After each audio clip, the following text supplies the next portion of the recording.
இன்னைக்கு வரைக்கும் யாருக்குமே தெரியல.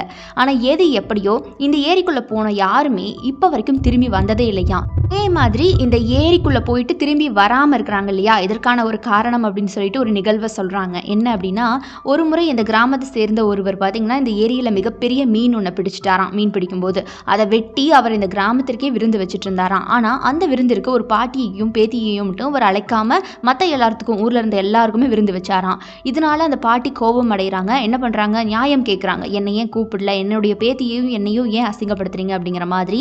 ஆனா பாருங்க, பாவம் அந்த வயதான பாட்டியுடைய கோபத்தை பார்த்து ஆத்திரம் அடைகிறாங்க கிராம மக்கள். அந்த பாட்டியையும் பேத்தியையும் ஒரே அடியா ஊரை விட்டே ஒதுக்கி வைக்கிறாங்க அந்த அன்னைக்கு. அதனால அவமானம் அடைந்த அந்த பாட்டியும் பேத்தியும் என்ன பண்றாங்க, குளத்துல குதிச்சு செஞ்சுக்கிறாங்களாம். இப்படி ஒரு செய்தி பரவி இருக்கு.